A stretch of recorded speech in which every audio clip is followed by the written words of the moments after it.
about the crucial role that the ice plays in keeping that lake effect snow machine going.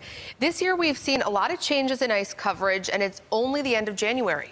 News 4 meteorologist Kaylee Went joins us live to shed some light on how common that actually is. Kaylee? And Alina, it's not just the air that's feeling ice cold around Buffalo. Lake Erie is too. And like you said, it's seen some rapidly changing conditions since the start of the cold season.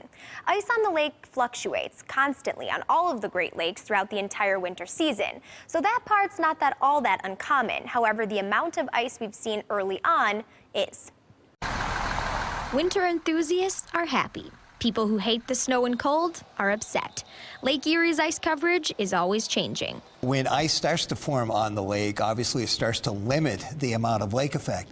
But, you know, in all my years of covering lake effect here, I have to admit, it never really totally shuts down. That means that even when the lake is almost totally covered with ice, you can still get a bit of lake effect. The amounts just typically lessen. The lake is always shifting water currents and wind flow over the lake, so the ice is always shifting, and sometimes we get these cracks, these major cracks that develop in the ice, and sometimes you can even get some limited lake effect out of some of those cracks. Earlier this season, we saw a situation like that happen. That's because temperatures during both the months of December and January averaged out to be below normal.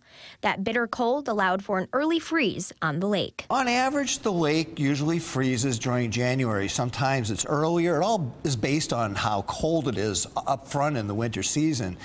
Sometimes it takes till later January. Sometimes it doesn't happen till February. This year, it looks like that early February freeze is possible, since right now, ice coverage is only up to about 70%. Going forward, there are some indications that we're getting into a more wintry pattern again during the month of February. So more than likely, any of the ice that's broken up and is just kind of melted away into water again is going to start to refreeze during the month of February. This can take as short of time as a few days, depending on the severity of that cold weather.